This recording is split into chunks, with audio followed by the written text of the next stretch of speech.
Hi everybody, welcome back to my channel. It's Russell with Ink and Paper Blog. Hope everyone is doing well today. Today is going to be part 2 of my interviews from Booktopia. As I told you, I interviewed Kathleen Rooney for Lillian Boxfish Takes a Walk. And then I had the great pleasure of interviewing her husband, Martin Seay, for his book, The Mirror Thief. So, let me show them to you. I'm going to introduce you to him and then I'm going to get to the interview I did with him. This is the hardback version of The Mirror Thief by Martin Seay. And then actually the paperback came out and I think the paperback cover is fantastic. So that's really cool. Now, Martin was a Booktopia author last year, so I had to do a little bit of research. I'm going to link Martin's website below so you guys can get that. And I'm also going to link The Mirror Thief from a bookstore that he talks about that is in Chicago. That's one of his local bookstores. And then I'll link Book Depository for you if you are not in America. So you can get that free shipping and get it to you easier that way. But what I did is I went back and read some reviews and kind of flipped through trying to remember some of the quotes that I really loved. So I thought I would read you a couple of quotes from some reviews before we get started about The Mirror Thief. It was, well, I'll just let them speak for themselves. So, the New York Times, Scarlett Thomas says about The Mirror Thief, "It's a book about reading, specifically depth reading, to a point of inexplicable transcendence. What does one find in the depths? Nothing, everything, a bit of both. The book, in the end long, frustrating and slow, becomes a mirror perhaps, inscribed as are several mirrors in this text with the words, 'This is the face of God you see.'" I think that's pretty powerful words.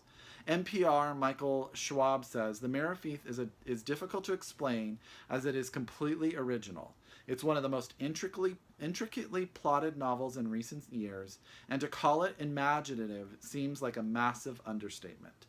The three stories are different from each other as can be, and the fact that Seay weaves them together so skillfully is almost miraculous." So what I know is that the book is actually 3 stories in 3 different time periods. Martin talks about it in his video, so I'll let him explain it to you as the author. He'll give you a better understanding even than I can. I will say 2 things. One, my friend Chris over at Book Cougars says that there is a Marine character in this book that is one of her favorite Marine characters that she has ever read about in fiction. And she finds him unique and endearing and really, really compelling. So that's a pretty big statement. Chris is a former Marine herself. So she, I think it was Marines. I'm sorry, Chris, if I get that wrong. But she was very passionate about it. So that's really cool. And then I want to read you a quote. Sometimes an author can put into words the way you think about books and you think about reading. And Martin has done that in this quote for me. So I'll do this and then I'm going to turn it over to Martin. And this is from The Mirror Thief. "It is difficult, but probably necessary, to remember that books always know more than their authors do. They are always wiser. This is strange to say, but it's true. Once they are in the world, they develop their own peculiar ideas."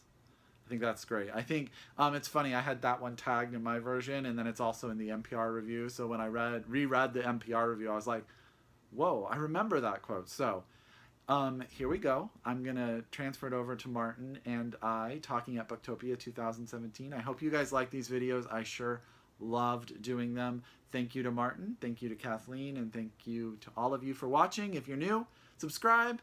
Talk to me in the comments below about the book if you've read it.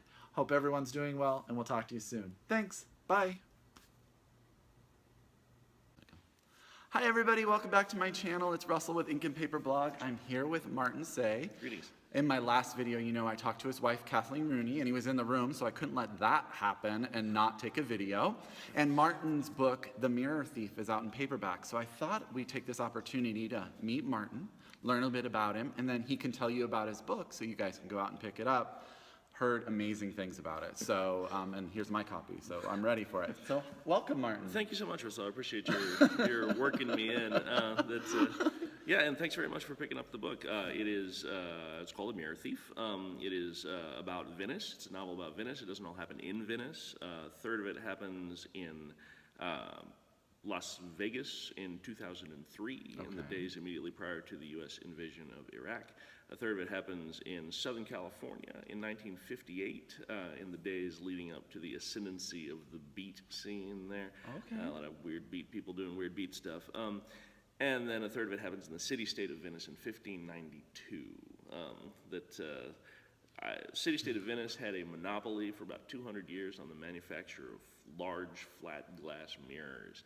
And before that, mirrors were either small and flat or large and curved, and they figured out how to flatten them out. Interesting. And it's earned them a lot of money. If you made mirrors in Venice during this period, you did very well. And if you tried to take your mirror making skills outside of the territories of the Republic of Venice, you would be dead within a week. Oh, They well. would send people to kill you. That can't be good. Yeah, so, and you figure if you can't build a novel around that, you're probably in the wrong line of work. So I know that all my friends who have read it say that it has a lot going on in it. Yeah. It's got some intrigue and It's got some stuff like intrigue, that. yeah. When you set out to write it, what kind of book were you starting to write, and what did it end up for you? I think I was mostly interested in the form of the book first, and in motif stuff and thematic Okay. stuff. I knew that it was going to be happening in 3 different time periods and what those time periods were, and that it was going to be about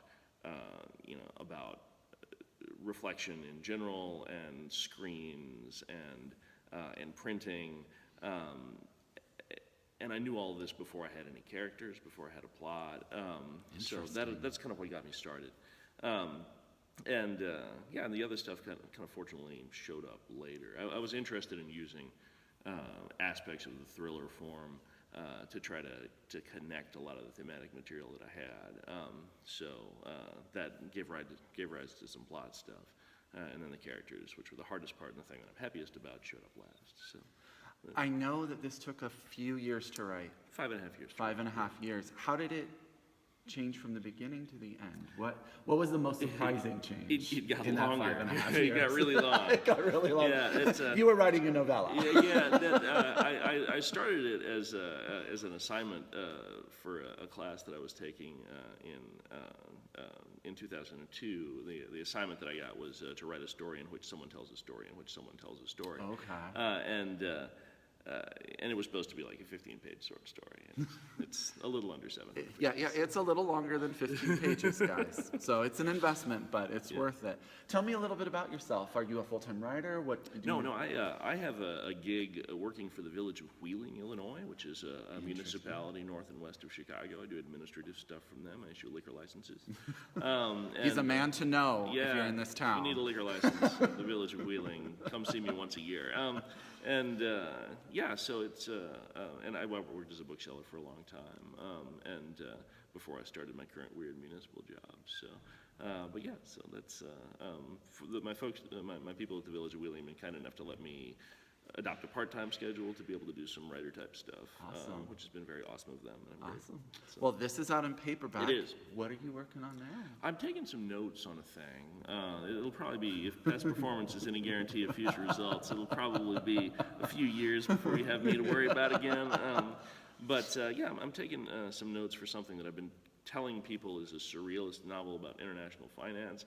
I'm not sure how true that's going to be when it's all said and done. That's a phrase we've all heard. A surrealist novice about international finance. One of those. Yeah. It's out there. There's got to be dozens of them.